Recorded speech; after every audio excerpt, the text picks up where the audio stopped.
আমাদের পাড়ারই মেয়ে, বাচ্চা মেয়ে। কালকে বিকেল থেকে এনাকে খুঁজে পাওয়া যাচ্ছিল না। তারপরে আমাদের পাড়া পুলিশ প্রশাসনকে তো খবর দেওয়া হয়েছে, কোনো সহযোগিতা করেনি। আমাদের পুলিশ প্রশাসনকে ওর বাবা মা যখন চলে যায়, হারিয়ে যাওয়ার পরে জিডি করা রিপোর্ট আছে। আমাদের পাড়ার ছেলেরা, এই পাড়ার ছেলেরা, ওই পাড়ার ছেলেরা সারা রাত খোঁজাখুঁজি করেছে, পাইনি। রাত্রির বেলা থেকে সন্দেহ হয়েছে, সকালে গিয়েছে ভিডিও ফুটেজ দেখে, দোকানের ক্যামেরার ফুটেজ দেখে আমরা দুজন ছেলেকে সন্দেহ করেছি। তাদেরকে তোলার পরে আমরা সবাই মিলে গিয়ে, ক্যাম্পের পুলিশ গেছে, কোনো পুলিশ আসেনি। এছাড়া এই বডিটা আমাদের পাড়ার ছেলেরা উদ্ধার করলো।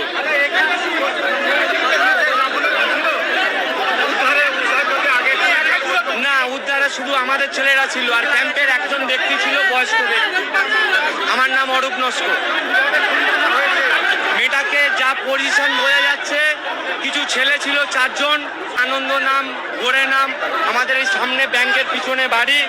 ওরা সম্ভবত পোস্টমর্টম না করলে জানা যাবে না, তবে ওরা মেয়েটাকে নৃশংসভাবে রেপ করতে পারে, করে ওরা পাশবিক অত্যাচার করে মেরেছে। আর আসামিগুলোকে ছাড়িয়ে নিয়ে চলে গেছে শান্তনু মণ্ডল বলে আর একজন ছেলে। আর এই আছে, এই জোবানো ছিল জলে, চাই আমরা এখনো এই এভিডেন্সটা এখানে পড়ে আছে।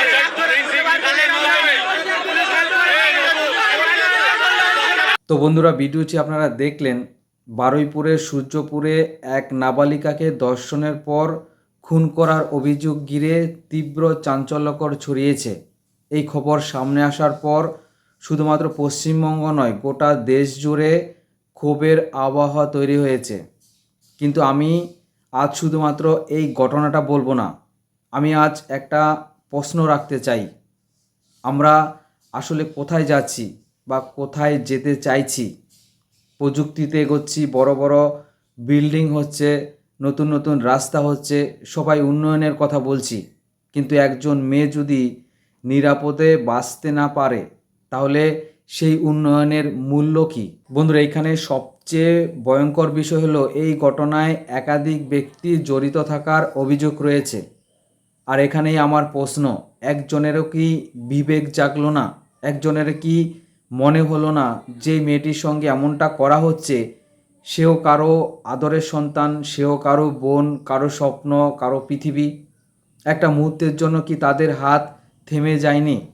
একটাবার ভেবে দেখুন সেই পরিবারের কথা, যারা হয়তো সকালে নিজের সন্তানকে হাসি মুখে বিদায় দিয়েছিলেন, তার কয়েক ঘন্টার মধ্যেই তাদের জীবনে নেমে এলো অন্ধকার। বন্ধুরা, অনেকেই বলছে সরকার বদলাতে হবে, আবার কেউ বলছে আইন আরও কঠোর করতে হবে, কেউ বলছে সকালে ধরে বিকেলে খরচ করতে হবে। আইন অবশ্যই কঠোর হওয়া দরকার। যদি অভিযোগ প্রমাণিত হয়, তাহলে দোষীরা যেন দ্রুত এবং দৃষ্টান্তমূলক শাস্তি হয়। কারণ ন্যায় বিচার হওয়াটা যেরকম জরুরি, তেমন মানুষের আস্থা ফিরিয়ে আনাটাও জরুরি। কিন্তু একটা কথা আমরা ভুলে যাচ্ছি না তো, শুধু সরকার বদলালেই কি মানুষের মন বদলে যাবে? না, একদমই নয়। বন্ধুরা, সবচেয়ে বড় পরিবর্তনটা দরকার আমাদের মানসিকতার।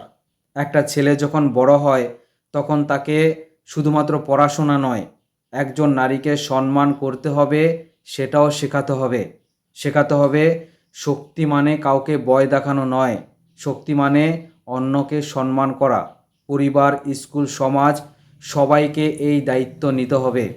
কারণ অপরাধী জন্মগতভাবে অপরাধী হয়ে জন্মায় না। সমাজের শিক্ষা, পরিবেশ আর মূল্যবোধ একজন মানুষকে গড়ে তোলে। আজ যদি আমরা শুধুমাত্র কয়েকদিন সোশ্যাল মিডিয়ায় এই পোস্ট করে সব কিছু ভুলে যাই, তাহলে কাল আবার একই খবর, একই ঘটনা আমাদের সামনে আসবে। বন্ধুরা, এই প্রশ্নের উত্তর শুধুমাত্র সরকারের কাছে নয়, আমাদের প্রত্যেকের কাছে আছে। চলুন আমরা এমন একটা সমাজ গড়ে তোলার চেষ্টা করি, যেখানে কোনো মেয়ে ভয় নিয়ে বাড়ির বাইরে বের হবে না, যেখানে প্রতিটি সন্তান নিরাপদে নিজের স্বপ্ন নিয়ে বড় হতে পারবে। এই ঘটনার নিরপেক্ষ তদন্ত হোক, সত্য সামনে আসুক, আর যদি অভিযোগ প্রমাণিত হয়, তাহলে দোষীরা যেন আইনের সর্বোচ্চ শাস্তি পায়। কারণ কোনো শাস্তি হারিয়ে যাওয়া একটি জীবন ফিরিয়ে আনতে পারে না। কিন্তু ন্যায় বিচার সমাজকে একটি বার্তা দিতে পারে মানুষের জীবনের মূল্য আছে, আর এমন অপরাধ কোনোভাবেই মেনে নেওয়া হবে না। বন্ধুরা, শুধুমাত্র আইন কঠোর করলেই সব সমস্যার সমাধান হয়ে যাবে না। পরিবারের শিক্ষা, সমাজের শিক্ষা এবং মানুষের মানসিকতার পরিবর্তন সমানভাবে জরুরি। এই ব্যাপারে আপনার মতামত অবশ্যই কমেন্ট বক্সে কমেন্ট করে জানাবেন, আর ভিডিওটি প্রচুর পরিমাণে শেয়ার করবেন। চ্যানেলটিকে সাবস্ক্রাইব করে সঙ্গে থাকবেন। ভালো থাকবেন, সুস্থ থাকবেন। ধন্যবাদ।